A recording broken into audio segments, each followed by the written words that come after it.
we don't have the problem, let's say, of the Muslims, of the Mormons. The Mormons are like, get all nervous about drinking, right? Maybe Seventh-day Adventists do too. I don't know. Yeah, we're very much against drinking, but I mean, it's not the dumb thing. Did you hear what you just said? Was that a Freudian? You just said "we're very much." Should have been "there very much." Okay, sorry. Adventists hate alcohol, but smoking dope is not. It's not an esteemed practice within the traditional Jewish community. Well, wait a second. Where do you come to know that? I've lived in and around the traditional Jewish community for 2 decades. Yeah, but that's because you lived in it here in California where it's illegal. There's no place in the world where the Orthodox Jewish community is going to say, "Hey, it's cool to smoke pot." It's just not a traditional Jewish thing to do. Oh, I can give an answer for that. You ready? Mm-hmm. It's not a traditional anything to do, and I'll tell you why. Pot wasn't a big item in Old Country. They didn't. You couldn't go like in the town in the Old Country in Europe, and find a dealer stand at the corner selling J's. It's just not gonna happen, right? Right. But every culture had booze, so we could always get booze. Mm-hmm. If pot was legalized, let's say in California, it's totally legal, treated like alcohol. I'm sure that you would. Go to your kiddish. Oh, you can't do it on Shabbos because you have to light it up. But you would go to you could eat munchies. Marijuana brownies. You could. Yeah, I would be very careful with that. But I would say you could go to one of these Chabad for bringing things or something, and I'm sure they'd be passing that around with the herring and the. No, you don't think so? I think they would. I think they would. If it was treated, look how many from me smoke cigarettes here. There's all the difference in the world. Cigarettes and marijuana, the effect it has on the brain. I think it would go together. That's my opinion. All right, next question. Is a Jew allowed to donate a kidney to a Gentile? We kind of covered that last week, right?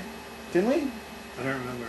Because we talked about that there's a whole bunch of modern Orthodox rabbis who got together and they say, it's a mitzvah to donate organs. And those organs, they don't necessarily go to a Jew. They go to anybody. So they could end up in a Gentile. So I would say that there are opinions that say yes. Do Jews have sex with a hole in a sheet? Now, knowing that who it is, I realize it's a stupid question. I thought that this person was legit and was like a newcomer to the chat room, and they were like, "Hey, what's this Jewish stuff?" All right. Is Leslie or Ginger in the room? No, but let's hit him anyway. You want me to answer these things? Yeah. Okay, so Ginger said something last week that I thought was very profound. It was in the chat. Mm-hmm. We were talking about. You said, it should be easier to something like going with the flow makes your life easier or something like that. Remember we talked about this? Yeah, whether leading a righteous life is going to make your life easier or harder. Right, and I said it's always going to make your life harder because you're going against the grain, because normal people just go with the flow, and that makes life very easier. You want to do something like do all the righteous things, you're going to have to sometimes go against the grain, stand out as different, and it's going to be more difficult. Ginger gave the example, you have to be a salmon going up a stream. And I thought it was very interesting that Ginger, I don't think she has much Torah background, Talmud background. Yeah, she was great on Gilligan's Island. Yes, it's true, that is. But there is a Gemara, the Talmud talks about this over in Chulin. It talks about it in Chulin, which is the Masechta that we learn about kashrus, about kosher foods. And it talks about how do you know if a bird is kosher. Now we need to know something that do you know about this? Are you following? Okay.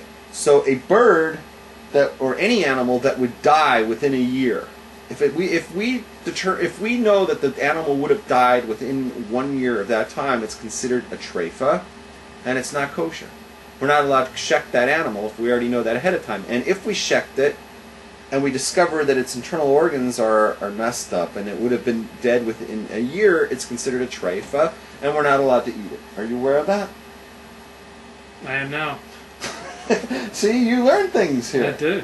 Okay, that's different than a novella. You know what a novella is? You ever heard that expression? Yes. What's a novella? I don't remember. Okay, a novella is they cut the cow, let's say, with a knife, and they open it up, and they see that the knife didn't go through the neck fast enough, and it made a tear, and you know, that has different. It didn't cut him properly. That's a novella. You just created treif. It was a totally kosher animal. It was healthy, and you made it treif. That's a novella, and we give those to the dogs.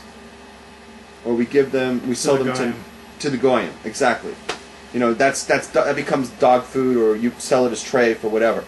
The one that when they open it up and they look at the stomach and they find tumors and stuff down there, or they go through the lungs and the lungs have a blemish on it, you know about that whole thing? That's a treifa, because we say it had lung cancer, it was going to die within a year. It's not a kosher animal.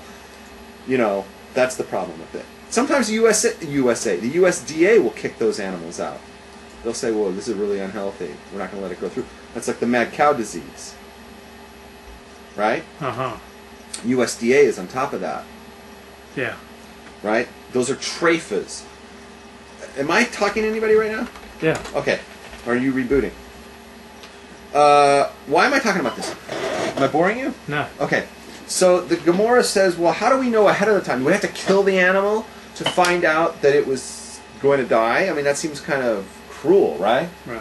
Is there a way to test beforehand? So it says, here's what you can do with a bird. And a bird, you can throw it in a river. Now check this out. You take the bird, you throw it in the river. What happens? The river's flowing downstream. The bird is never going to be able to paddle back upstream. It's just too difficult. The Gemara says like this. The Talmud says that if the bird turns around and tries to fight upstream, it tries. You know, it's not getting anywhere, but it's fighting as hard as it can. Just the fact that it fought is enough to tell you that this animal's kosher.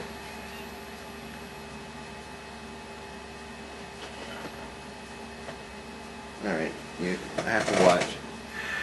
No sound or video?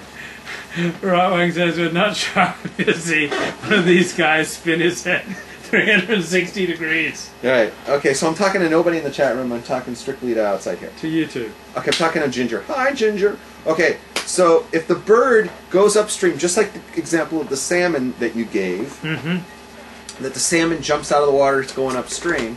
If the bird tries to put up a fight, even if it's not successful, we say that this bird is a kosher animal. We go retrieve the bird, and you can chef it, and you can eat it.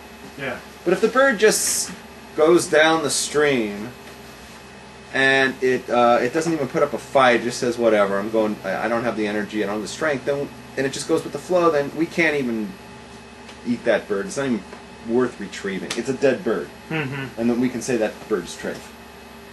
And we can retrieve it and you let it sit around, but it's going to die. So that's the same concept of going upstream. It's a beautiful example. Something that's alive, something that's kosher, something that's healthy, fights against the stream. It goes upstream. It fights against the current of society. It goes against the flow. It doesn't give in to peer pressure. It doesn't care what people think about it. Right? Yeah. Person lives on their moral courage and their and they believe in what they're doing, and it doesn't matter. Like Abraham Avinu, we talked about Abraham. He was alone. The entire world was raping and pillaging and bowing down to idols. He said, "No, there's a God in the world." Right? It's like Levi gets up in the morning and he's around all these goyim here in where he lives. And what does he say in the morning? Brachos. At 5:56.